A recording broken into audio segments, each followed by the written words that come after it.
Hi,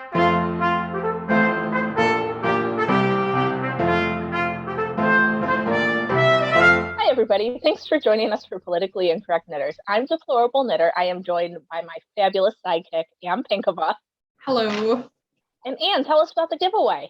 I'm running a giveaway. You can enter this giveaway by commenting there is a giveaway post on Instagram and also on our episode 91, which is both on YouTube and Rumble. So a comment on each is a giveaway, and you can have up to 5 entries on the Instagram giveaway by tagging a friend. And I am giving away Odyssey Tale by Cody Schlegel and a $25 gift card from the lovely Chicken Lady Fiber Arts, who is our sponsor.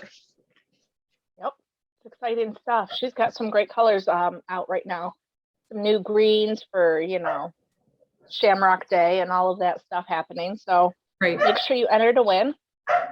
Right. And also check out her website, chickenladyfiberarts.com. And for 20% off discount, use our code PIKGreen20. Awesome. Get all that good yarn. Yeah, use the code PIKGreen20 to get 20% off your green yarn. It's pretty fabulous. So. But enter the giveaway for a straight up $25 gift card. Exactly. So I'm going to share my knitting first because Anne has told me that there is a little bit of anger coming in her knitting. So mine is happy. It's not that big of a deal. These are those little mitts I was working on last week. And they turned out super cute. And the little cuffs got this adorable little pattern on them. But yeah, so I finished those. I have not been knitting much. I have just been, since we got back from our trip, I've just been really busy. I'm in a funk.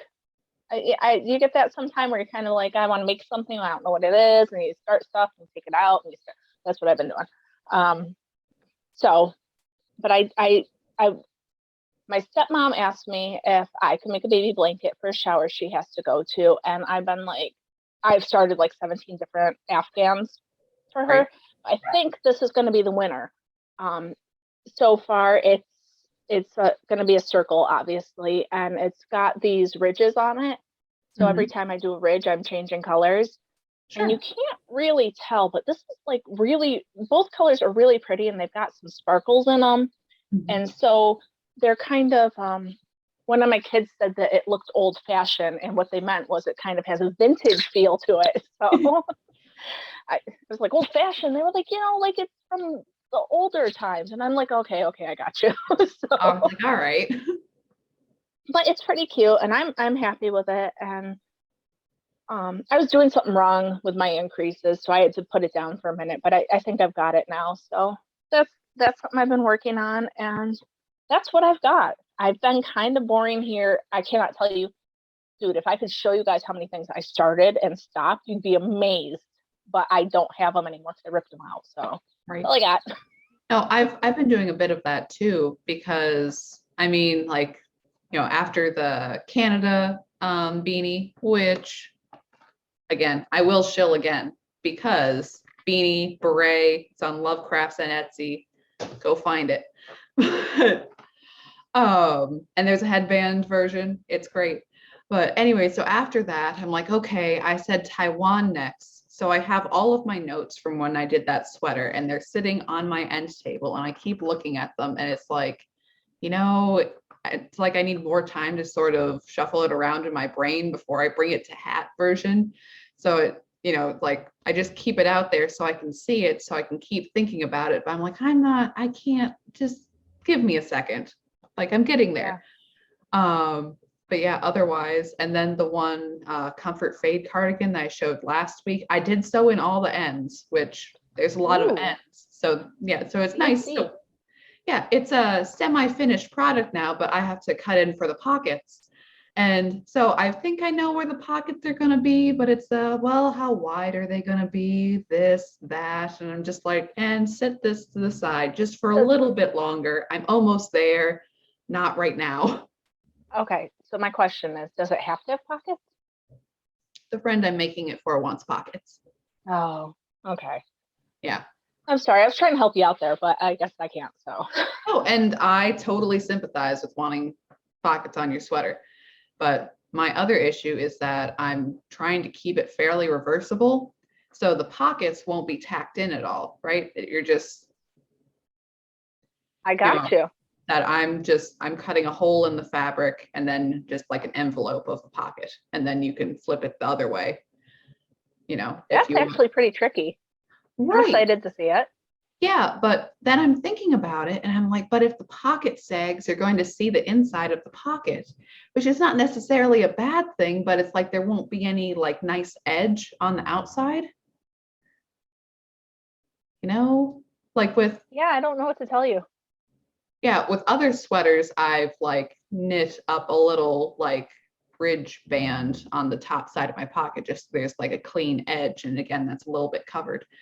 But I don't know. We'll see how that works out. But that is another thing that has me sitting there pondering, well, maybe, well, no, which, whatever. So in the meantime, I have been working on this here. I had to untangle it and make sure I was at the end of a row before I could show it. But it is the Quinn's quilt. Here we go. But yeah, it is really nice. It is. And here, I'm falling off the end a little bit. Excuse me as I fix that. That is a really nice looking blanket. And are you just using scraps for it, or is it? A bit. Here, before you say that, you should look at the backside, which is a total mess. Well, not a total mess in that, I mean, there's not like a lot of, there's an end hanging for each one, which is not terrible, but it's, what are we at? 1, 2, 3, 4, 5, 6. So I have 12 ends on this from it right now. And yeah, it is like, I didn't buy anything new for this. They have the suggested colors. So I basically grabbed from my yarn stash all the, basic suggested colors and threw it in there. And some I didn't like, so I threw them out and I added more in, like, for example, and I probably messed it all up, but it's a combination of, it's like, use the good yarn, I don't care, and it's not perfect, I don't care. So back and forth. And but yeah, like, as you can see at the beginning, here, I'll scooch it up. Rookie mistake right here, in that I didn't do my Intarsia switch of colors on the wrong side. Come on, Anne, get it together. And then there's like one on a side seam too, and I'm like, I'm not taking it out. I'm just gonna keep on doing it. And but Anne, you're the queen of Intarsia. What was wrong with you? Having a bad day? I have no idea what was wrong with me, but that's the thing though. And I was talking a bit with Amy of Two Sisters and Some Yarn, because she had also started this, but she quit. And she's like, and one of the things is that when you start these side squares, that it's just a slip stitch cast on. And it's difficult when you have all of your color blocks and then you just have one stitch on the end, and then you have to incorporate, and then like the next row there, you have a slip stitch and then they want you to do a yarn over, which doesn't really work. But I mean, it's like, well, I kind of fudged that every single time I had to do it, so it's okay. And as long as you fudged it the same way every time, then I don't think that that's really an issue, is it?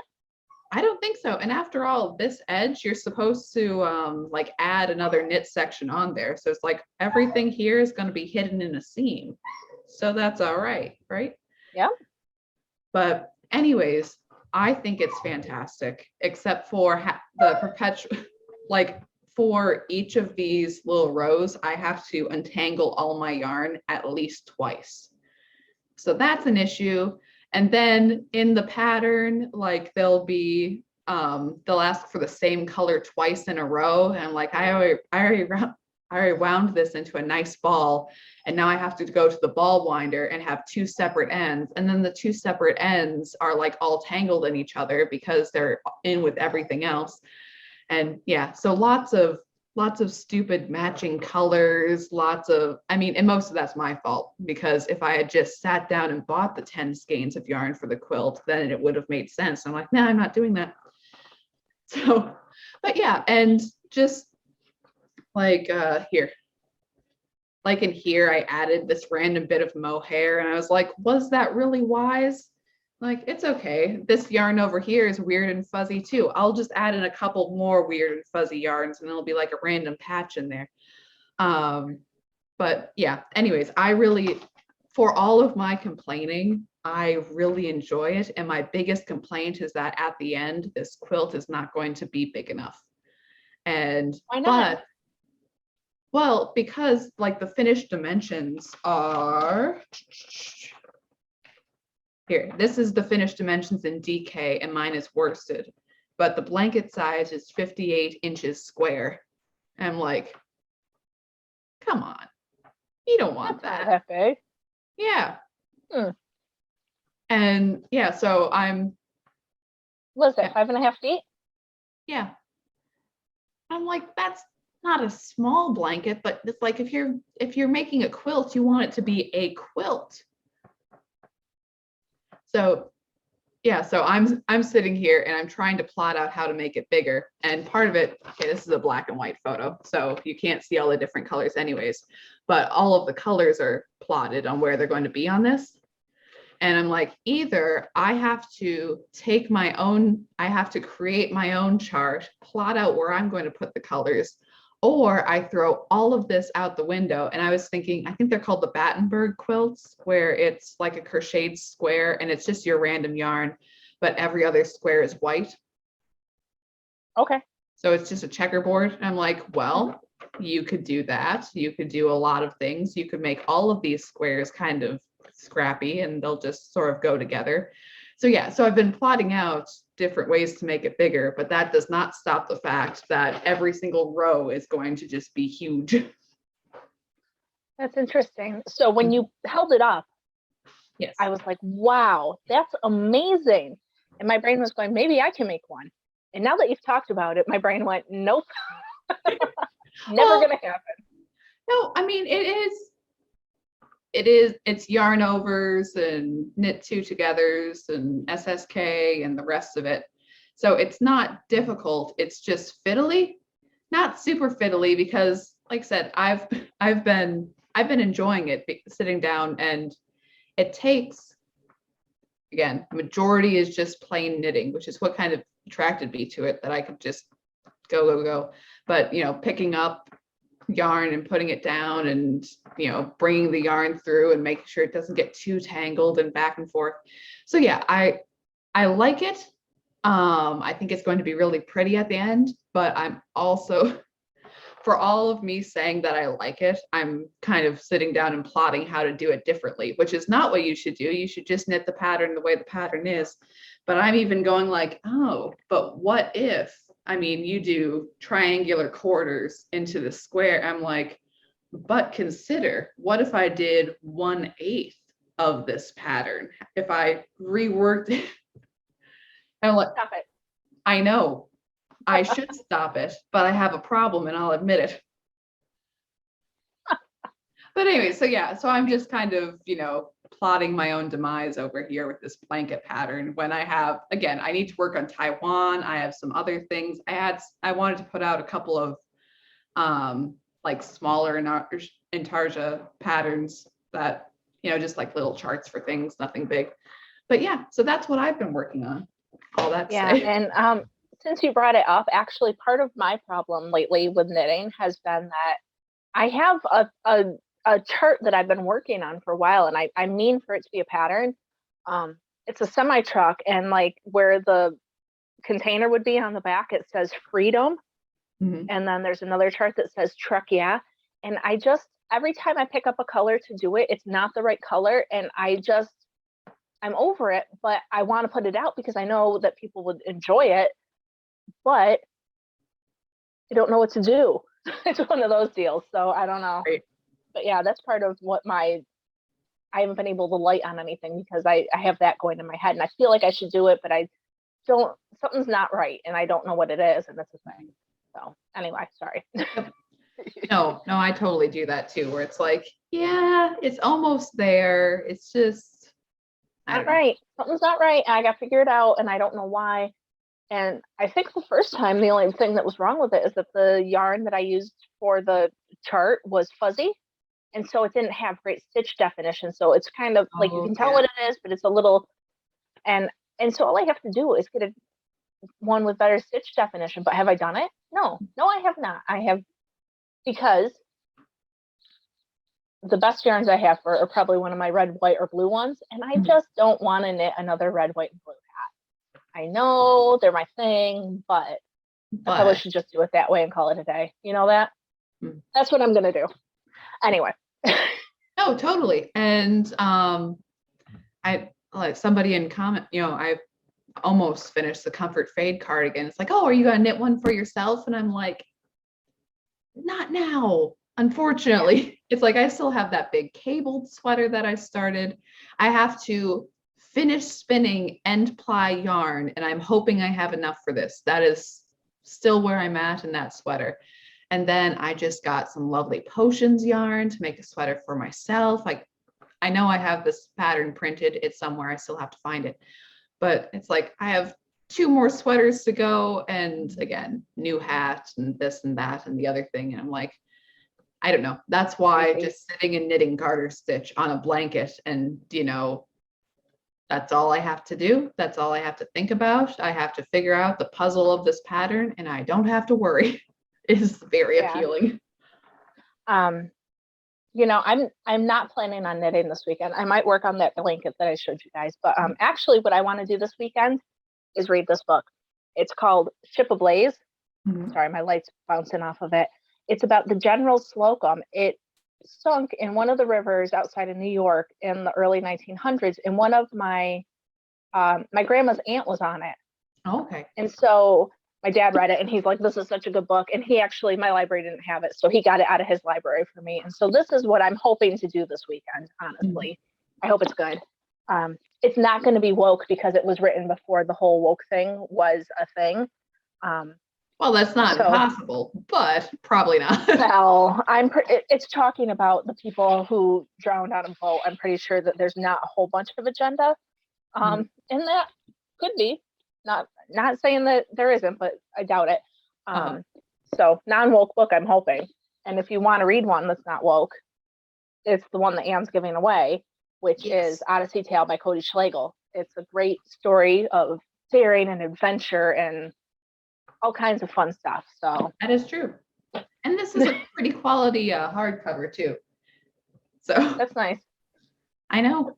Which I don't know. I'm very, very physical when I'm come to books. I'm like, oh, the paper is actually nice.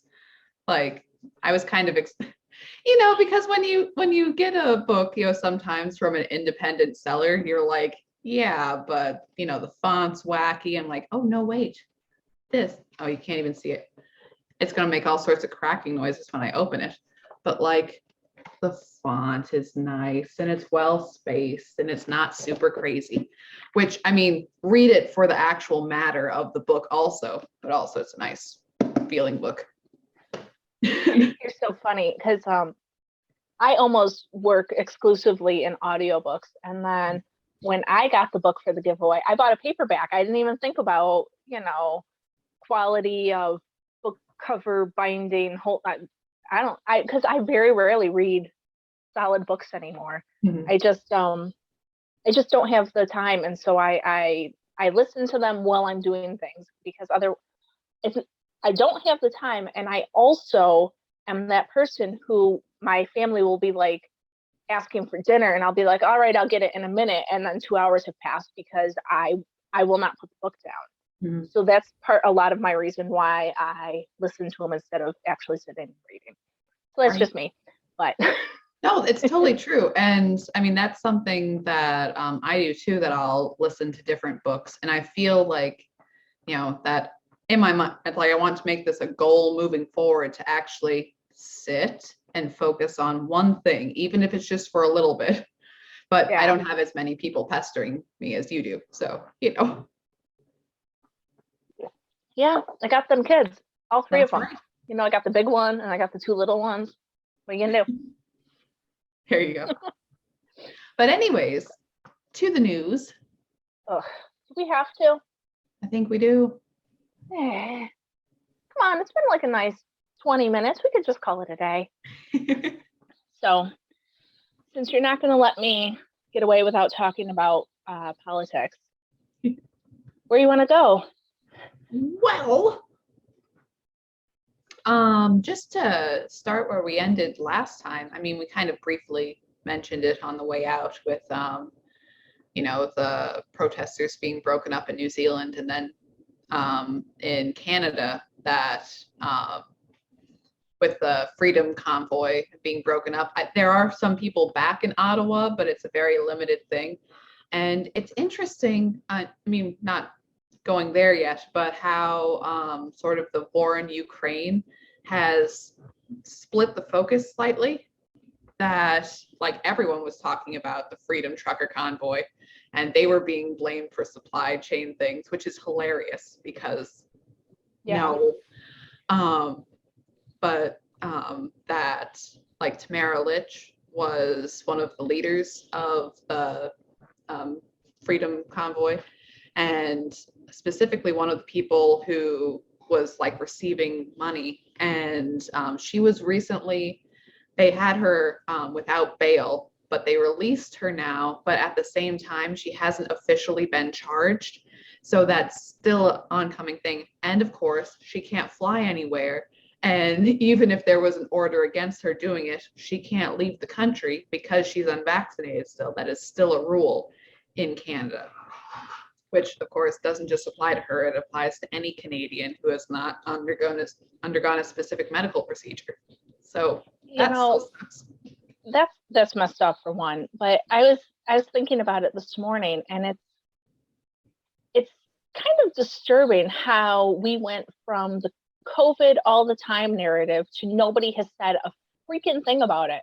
Mm-hmm. I posted a joke on Instagram yesterday about it. It's a picture of Fauci on a milk carton. Like, where did he go? What happened? Like, it's if you didn't believe that it was at least partly manufactured for political gain, then this whole new Russia war, nobody's talking about COVID anymore, should make it a little bit clearer, like for real. Right. And especially since Pfizer was court ordered to release their documents, and it's like, and we're definitely not talking about that one. Right. There's so many things that they're choosing not to cover. And so if you're not following other places, then you're never going to even know. Because now it's all about Russia and Ukraine and war and And it's actually some people, again, some Canadians who are protesting still in Ottawa, that they came back and they don't have a truck. They're just waving a flag or have a sign that people are like, how dare you when children are dying in Ukraine? And it's like, freedom in Canada is still worthwhile. It's like, well, you should care more. And people who were total mask Nazis through all of COVID are now saying, like, well, if I just have to pay more for gas, then you should look at, again, with the children, again, you should look at the pictures of the children who are suffering and then think of how privileged you are with having to pay more for gas when it's the lowest income people, not even very low income people, but lowest especially, who are being hit with high gas prices to go around and do anything. Mm-hmm. Well, and dude, gas prices are ridiculously stupid. I just went by the gas station. It was $4.39. Wait, no. And worse every day. No, it was $4.49 at the gas station I went by. And I was like, you've got to be kidding me. And my husband's like, you can't go anywhere, He's like, if you have to leave, you have to do like all of the things at one time because we're not going to be able to afford gas. Right. But nobody's thinking, people. So you said, people are like, I'm willing to pay more for gas if it means that the Ukrainians are free and cool. But do you know that on the news this morning, they were talking to a truck driver and it cost him almost $1,000 to fill up his tank. Mm-hmm. So how far can he get on that tank of gas? Mm-hmm. I don't know. I literally have no idea how much gas they hold and how much they have to fuel. If it's $1,000 for a fill-up, what? And that's all of the goods moving across America that are more expensive. That's how we move things. It's not, everything from produce to postage too. Yeah, everything. It's ridiculous. And it's going to keep getting ridiculous. And yeah, and it's like, oh, well, this is Russia. It's like, okay, so we did buy oil from Russia. Most specifically, it goes to the east coast of the country, the oil that we buy from Russia. Okay. But that is a small percentage of it, and it's been rising beforehand. And It's like, well, and Biden the other day, literally, well, I can't do anything about that. That's all Russia. I'm like, no, it's not. And I can't do anything about inflation either. It's like, yeah, you can. Oh, and just like Obama before him, where any problems Obama had, he would have a press conference and it would be like a campaign speech, like, yeah, those other people are doing that, but I'm going to help. It's like, you're actually the one in charge right now. Why aren't you doing anything? Yeah, and I don't know. Biden formally closed all of our stuff on like February 22nd, all of our production. And war in Ukraine started 3 days later or something. You can't tell me that Putin's not looking at him going, wow, what a weak little crap. And now this is what we get because of him. Yeah. I don't have anything nice to say. No, and it's been said before, if someone was actively at the reins of America and trying to ruin it, what would they do different? Really. But yeah, it is absolutely outrageous. To come back to Canada briefly before. Oh yeah, sorry. I did not mean to get on that tangent. That's okay. I too tangented away. But yeah, so all the money raised, it was 10 million with GoFundMe and then another 10 million with Give Send Go. That money is still the GoFundMe money, untouchable, can't do it. But the Give Send Go money also is still in an account in America that they will not let it go through to Canada to the leaders of the convoy. And why is that? What's the reasoning? Because they're terrorists, or? Yeah, it's still, they're being treated as terrorists. It's still under the Emergency Powers Act. And a couple of people have got their bank accounts, but not really. Canadian banks, I've heard it explained that Canadian banks are extremely risk adverse. So basically, good luck trying to get a bank account ever in future now, even if you try to move on from your one that is currently frozen. And again, a couple people have got it back, but not really. There have been successes in the convoy, that there's been provinces that have been opened up and other things like that. So it wasn't totally for nothing, but going forward, it's not something that everything is good and perfect now. The joke this week that Russians around the world now get the treatment that Canadian truckers do, unlawful seizure of property, among other things. Right. Well, I think the one thing that the convoy did that they can't take away is it showed how awful governments are to their people. It showed the hypocrisy of our governments. And so, for anybody who is watching, and if they were on the fence, they now understand that. But I think too many people are too busy, being, fed the propaganda. They're too busy believing everything that everybody says. And that's really, really not a great thing. But. Right. And even the simplest thing of rule of law, it's like the punishment comes after the crime, and the crime has to be put forth that you're accused of a crime, and then you stand on trial, and the trial is supposed to be speedy and just. And because there are people who don't deserve that, such as anybody who entered the Capitol on January 6th who's still being held. That's right. And one man committed suicide this past week. He had even pleaded guilty. His family said it broke him down completely, and that he had been in a jail cell for over a year. not, and again, it was awful. It was a news bulletin. It was a Fox News, whatever. On the radio. And I'm like, this is blatant, because it was going on about, and it was worded perfectly.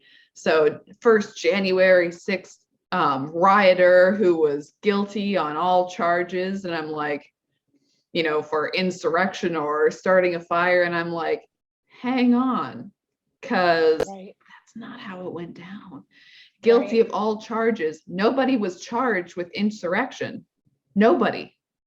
Like, that was, people were there for trespassing charges. And just like, in Canada, it's like they were charged for what? For mischief. I'm like, oh, you mischievous scamp, you're like, it's so scary, for real. No, and so tricky. I'm not big on the Project Veritas stuff. That's like all of the whistleblower secret tape things. But I saw one this morning, something, that was a New York Times reporter who went around saying there were no FBI people involved in January 6th. It was all the people. That's what his article said. Mm-hmm. And then they got him on tape. He was on a date or something. Be careful about who you're dating and talking to randomly, dude, but whatever. So he was on this date talking to this woman, and he was like, oh yeah, we know the FBI was involved. Oh yeah, we know. Like, just absolutely the opposite of everything that he had published in the New York Times. And that just goes to show you can't trust anything these people are saying, because they're full of crap. Right. Full of it. So anyway, sorry, another tangent. No, totally. And and to again transition to that. Okay, so again, statement, war in the Ukraine, Russia invaded, not good. Okay, gonna put that out there, gonna make it really obvious. Okay, we've done that now. All right, so all of the Western nations are losing their flipping minds. Okay, this is a deeply weird war.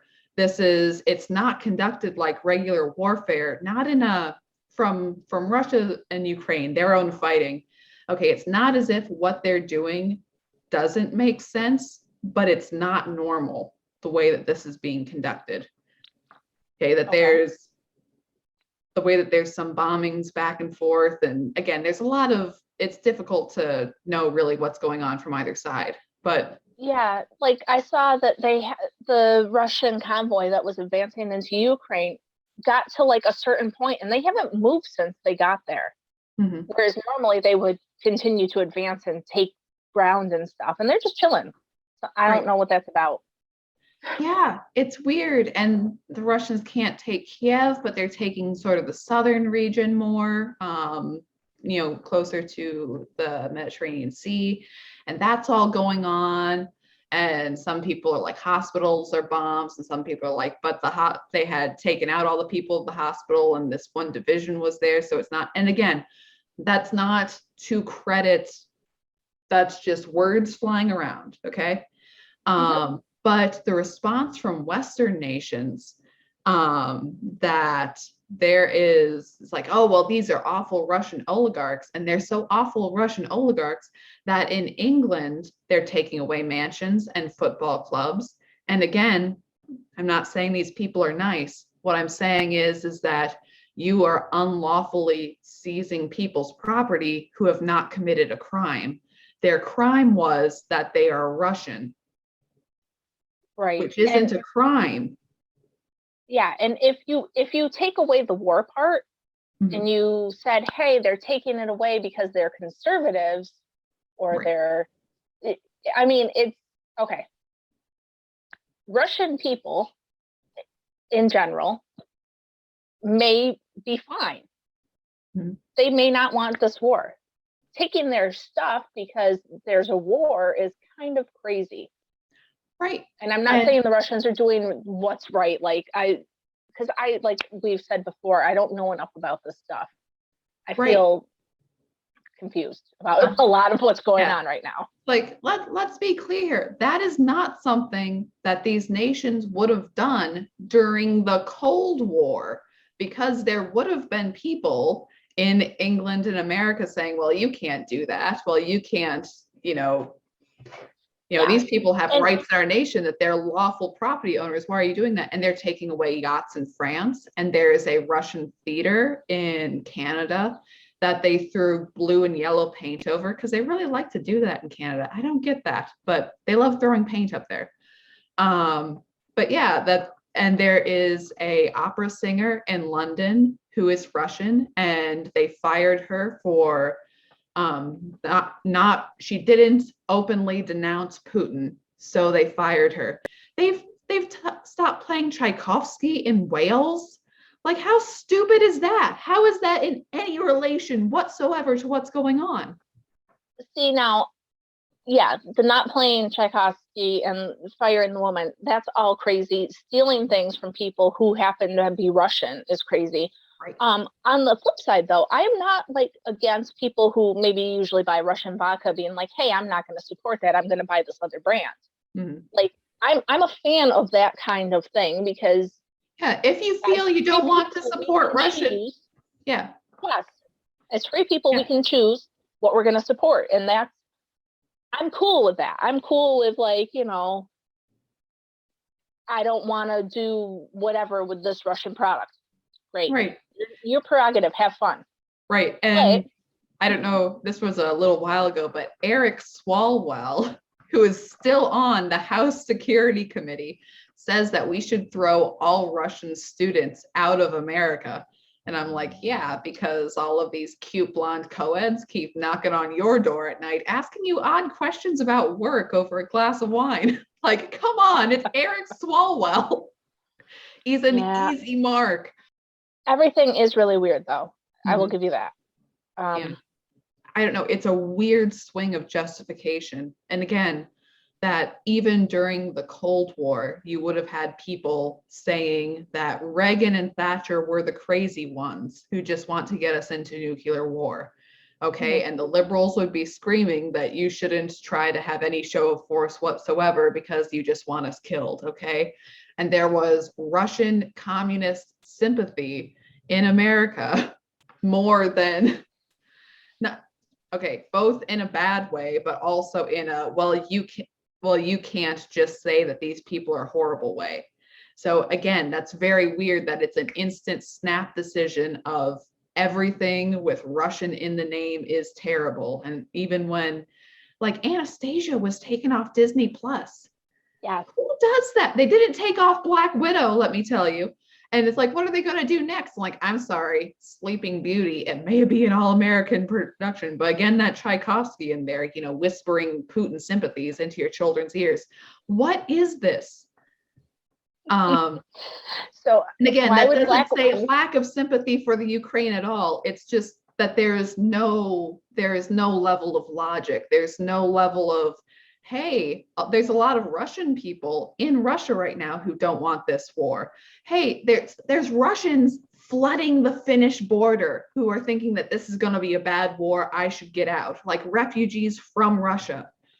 And yeah, it's weird. Well, and you say there's no logic to it. And after 2 years of COVID, I don't know why you're even a little bit surprised. Well, of course, there's no logic to it. We just do whatever. And if the government says it, then we're going to just happily go along. La, la, la. Put your mask on. Don't think. Well, get rid of your Russian music because it's the worst thing that you can have. So move on. Exactly. Take your Rachmaninoff CDs and throw them right out because that's not allowed anymore. But yeah, and you know, again, bringing all your analogies together, it's like, so internment camps, is that coming up next? Because we did that to the Japanese and that is not a good idea. And people have said that for years, that it's like you have people who are Japanese living in America and then it's like, well, you might have Japanese sympathies still. So to the camps for you, even though they're like, well, we're Americans here. It wasn't just the Japanese. Some of the Germans went too. Right. But yeah. But yes. Yeah. Well, that's what I was thinking of when you're talking about it. If we're going to get rid of all of the students and stuff, I mean, we should probably just start rounding up people. That's the next logical step, right?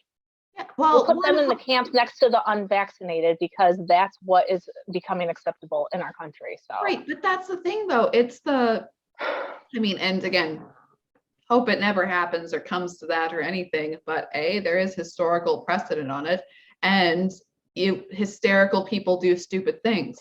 And just the level of instant vitriol is really weird. And again, that's, people are getting bombed and that's bad. And I'm not saying that there's any part of that is good or Putin was justified in invade. None of that. Set that to the side. Our reaction to it is bizarre. Almost as bizarre of telling everybody we're giving Poland fighter jets and then we're not. And that wasn't us. And yeah. We just had the stupidest. Yeah, I didn't.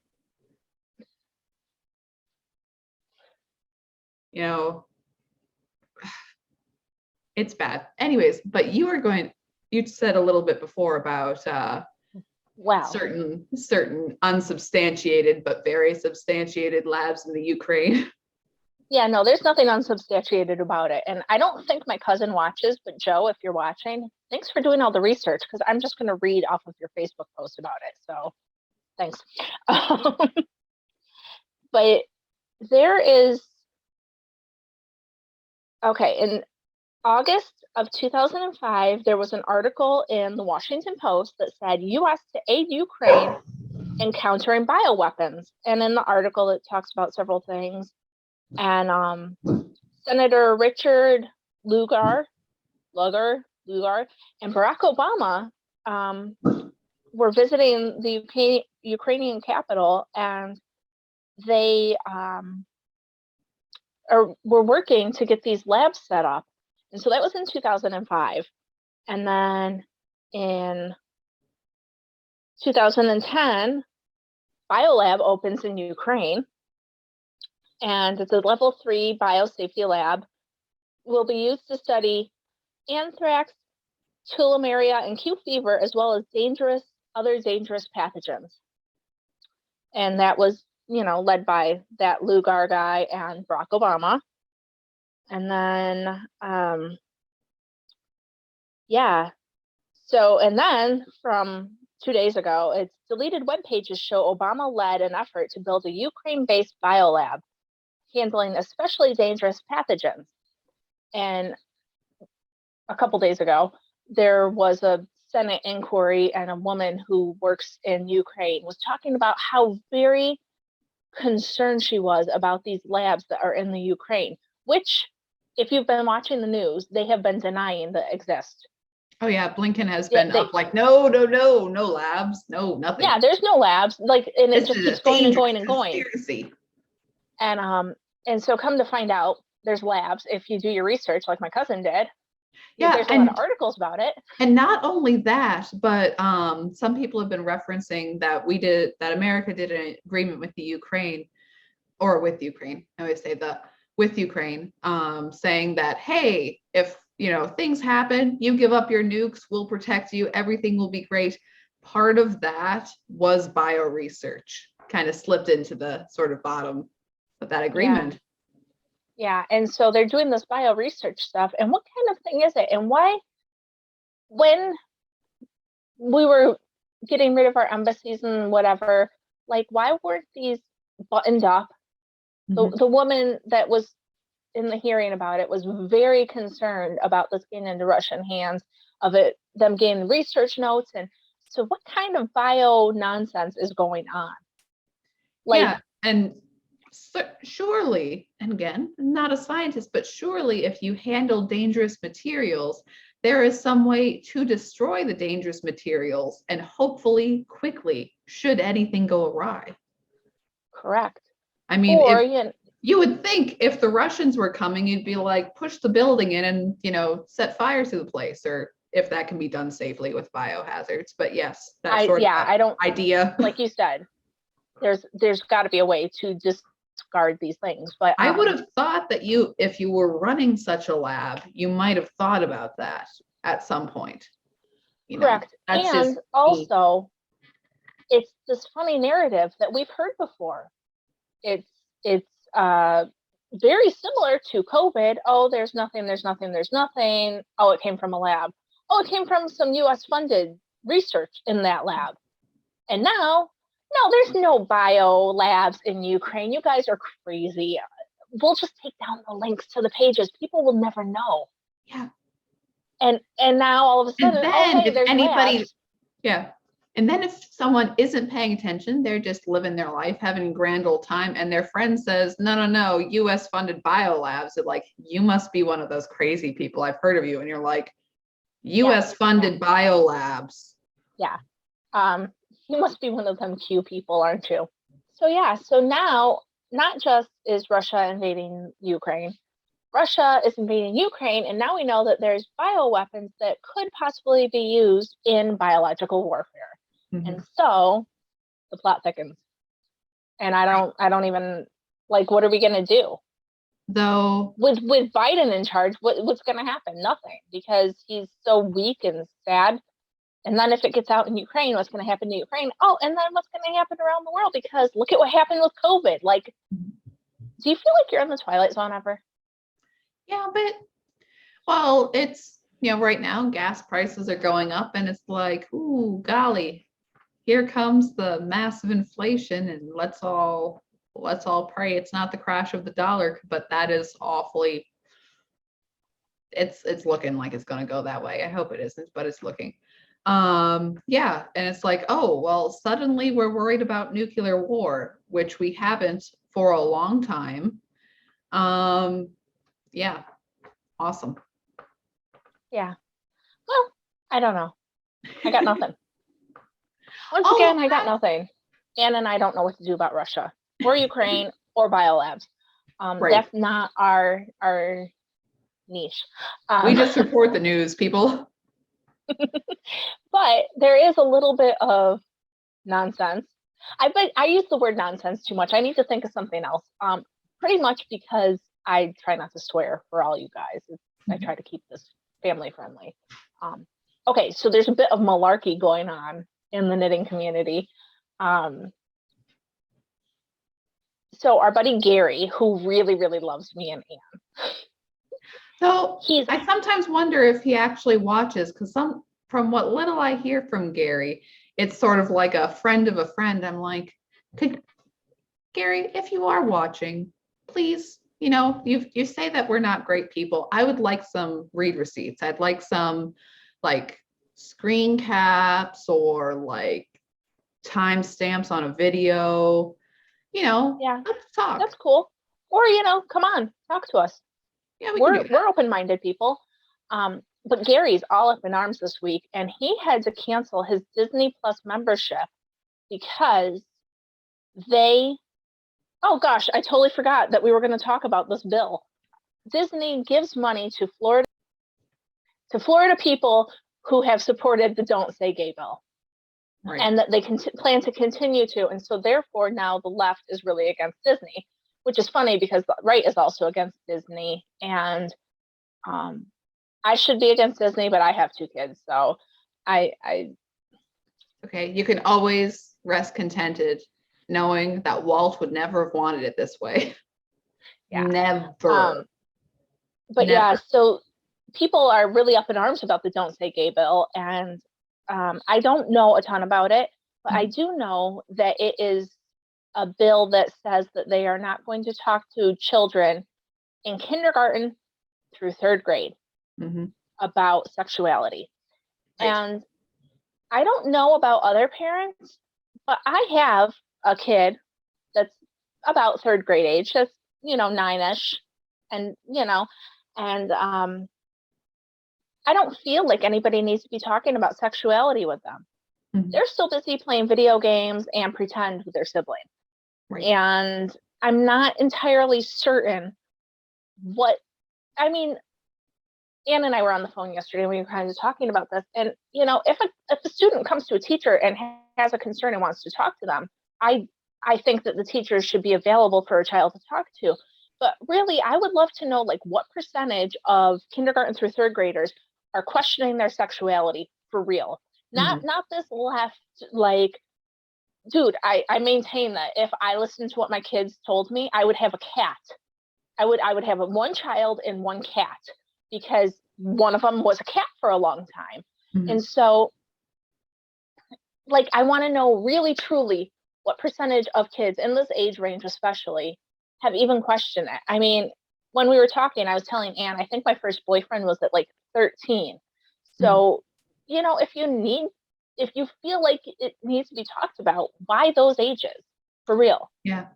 And I heard from a friend of mine that apparently right now, so in, you know, that we've had the knitting wars, but in teacher Instagram and teacher TikTok, that basically it's been the black square all over again. That if you don't, it's not if you say something against it, but if you don't say anything for it, if you don't make a statement immediately saying that you will support your trans students and stand up against transphobia, then you're out, then you're evil.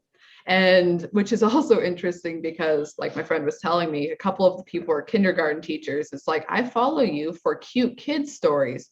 You were saying yesterday about how your kindergartners were eating crayons, and today you're saying that you're standing for their sexual rights or the rights.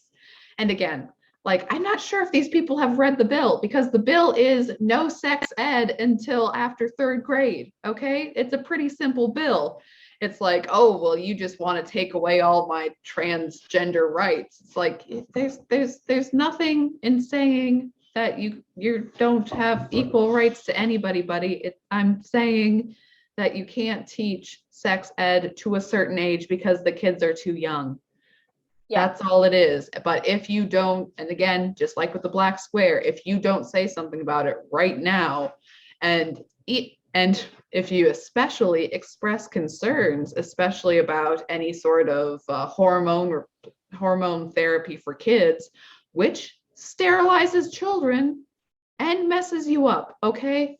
Like, look, if you're an adult, do what you like, but hormones are something that you need to grow, and you want to change that in an elective procedure for children. Yeah. Anyway. So this is that whole thing about kids need hormones and you're allowing them to do it. Mm-hmm. I've mentioned before, I have a genetic mutation, makes me prone to cancers. I am not legally allowed to test my kids for this until they're 18, because they are, the reasoning is that they need to have the ability to decide for themselves whether they want to know if they have the gene. So if we're not allowed to mess with all it is a blood draw and they check for the gene. If I'm not allowed to do that because my kids have to be able to decide when they're 18, how are they able to choose their sexuality and change their hormones? Mm-hmm. I mean, it's another one of those funny double standards. I've also mentioned that I have no issue with trans people or gay people, or because I don't believe that it's a good thing to force on children doesn't mean that people cannot make their own choices. It just means that children should be allowed to be children. Mm-hmm. That's what it comes down to. They should be able to grow and play and have a safe space. And if one of my kids came to me and said, I feel like I might like, not the opposite sex, I'd be like, well, let's talk about this. I wouldn't be like, I hate you, get out of my house. No, but forcing things down people's throat, if you are, I don't know, if you stand there and you say something every single day, oh, look at this girl's trans, look at this is, after a while it gets to be normal, and then you get desensitized and you think, well, maybe I should be doing that too. It's not, I don't know. No, children I have so many feelings about it. Right. Children are impressionable. And yeah, that, I don't know, you're kind of, I don't know, if you say a lot of time, well, we've said this before with, it's a problem specifically in autistic girls, or on the sort of Asperger's spectrum, that it's like, well, you don't feel comfortable in your own body. You don't feel like everybody else. You don't feel like other girls. You don't feel particularly feminine. It's like, oh, well, what if I'm a boy? And, that is a very prevalent thing, and that there are also plenty of women who have transitioned to men and they're like, no, and then transition back. But you're still in a permanently medicalized state. That is not a, you know, it's not a poof and everything's changed now. And like there's still physical changes and damages that happen through that process. And again, if you go forward and this is what you want to be and this is what you want to do and you know the consequences and you want to live with them, go on ahead. Okay, you are totally within your rights to do so. But I think there's a lot of that people aren't being told the full consequences of their actions, that it's being sold as a it's easy, it's fun, anyone can do it thing, that and it's causing real harm to people. And I think it's sad, among other things. But. And not that you shouldn't respect what your kids say and stuff, but like I've mentioned before, if I let my kids decide, I would have one kid and I'd have one cat. And sometimes I would have a superhero. And you know, and if kids are kids and they're gonna do things. They're gonna but if you had reorientated how you treat your children around one of them being a cat, and if one day they're like, yeah, I'm not a cat anymore, I'm like, I'm sorry, man, I bought so many collars, you have to be. Yeah, you gotta. I bought the special food bowl for you to eat on the floor like the cat. So there you like. I've made an Instagram account branded on your cat persona. But anyway, so yeah, so now the liberals are mad at Disney because some of the people that Disney's given money to supported the Don't Say Gay bill. Right. It's not that bad. It's not a bad bill, people. Yeah, and from what I understand, the internal memo is, well, we're just gonna, keep on doing what we're doing, and instead of openly having a statement, we're just gonna push for inclusion through our programming, which on one hand totally makes sense, and on the other hand, you're like, dope. Everyone's got an agenda. Like everybody does have an agenda. Everybody does. And then the last thing that we got to talk about, we're running late. So Stitches happened last weekend. Stitches West, it was a big thing. People from all around went to Stitches. Anne and I mentioned it last week because our buddy Neil was talking about how ridiculous it was that they were having a BIPOC get together and a queer get together. And so the chick who organized those get togethers actually got security for them. And I'm sorry, but she felt like she was threatened by a dude in Manchester, England. Yes. Making fun of her. Obviously, he's going to inflame his followers. And by his followers, means, hi, Neil. I'm so sorry that I wasn't going to up and go to Stitches to complain to a rather unpleasant woman that I think that her get together is very racist. Yeah, so she had security and she's like, oh yeah, they're not so tough when they're not behind the internet. No. First off, we all live not in Stitches area. I mean, those of us, me and Neil, we're far away from you. Right. And I'm sure there's conservative knitters in the Stitches area and who went to Stitches and might have even had a good time.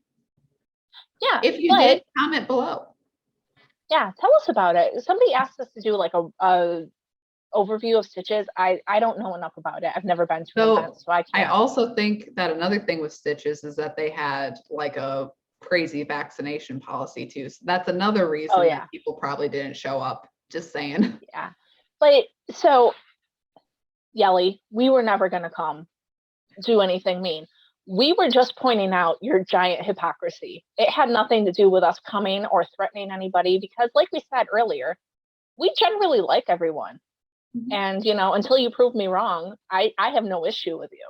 Yeah. So we weren't going to go do anything mean because what was the point? Mm-hmm. Yeah, it's hypocritical, but that's it. And Yelly also is super upset because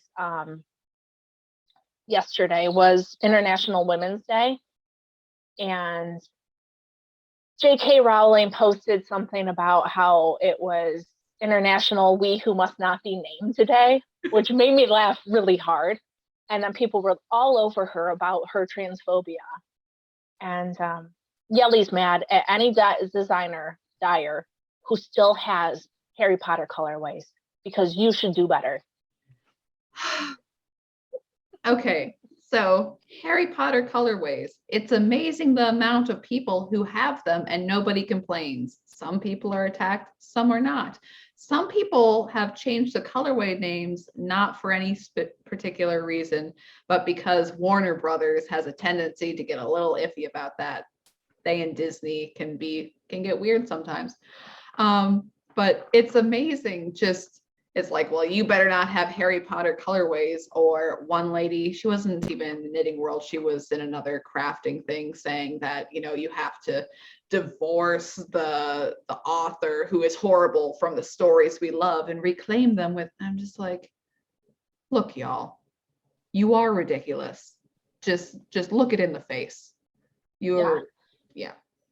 And for anybody who doesn't remember, the liberals hate J.K. Rowling now because she's a TERF, which is a feminist who does not embrace trans people. She has the gall to say that women are women and that trans men are not actually women. And so therefore she is the worst of the worst.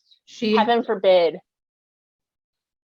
you enjoy her stuff. Heaven forbid anything like that. Yeah, she has the gall to say that trans people should be respected and protected, but not be put in women-only spaces, which are often women at their most vulnerable. That is what she's saying, like the horrible bigot she is. So I got a couple laughs from her this week, I guess, because you know, those horrible conservatives were threatening them, but we're not brave when we're not behind the internet. No, we weren't going to Stitches because we're not vaxxed and we weren't wearing a face diaper. So whatever. Yeah, it's like, well, nothing excites me more than hanging out with you for a weekend. But unfortunately, I was all booked up. Yeah, me too. And Neil told me, sadly, he just didn't have the funds to fly all the way over there just to go harass her thing. Because he never would. It's a joke. It's a joke, just in case anybody's curious. Gosh, and certainly we would never do anything close to how Nathan Taylor was treated in person. Also for being lovely and inclusionary and hoping that everybody gets along and knits and have a nice time. Well, and it's not about the knitting anymore. Don't forget. But hey, guys, if you are interested in knitting still, this is the last quarter of the Chicken Lady Fiber Arts Make Along. It's the last quarter of the Unity Make Along for the first quarter. It's the last month of the quarter for the first round of the Make Alongs. So make sure you check them out. If you have finished projects, tag them on Instagram.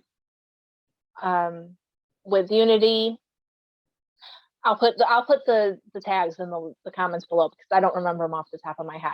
Mm-hmm. But if you use some of our fabulous Chicken Lady yarns, you get extra entries into hers. PIK Green 20 for the month of March for 20% off your yarn. You can get lovely yarns like this blueberry colorway from her Psych collection. I love how you're petting it. That's totally normal. Don't worry. Don't worry. It's very pettable and you know you want it. Anyways, 20% discount with our code. Yes, 20% with our code. Make sure you use it. Make sure you get in on the rest of the make-alongs. And if you guys can't tell, we are going right in the gutter. So we're done. We'll see you next week. Follow us on Getter, Vero, MeWe, Parlor, Telegram, Instagram, Facebook, Rumble, YouTube. Right. Follow us. We're most active on Instagram, but yeah. Rumble. And don't forget to put in for our giveaway. It closes the 16th. Comment on the Instagram post on Anne's page or comment on video 91. Yep. Good luck. Godspeed. We'll see you All guys right. next week. All right. See you guys then.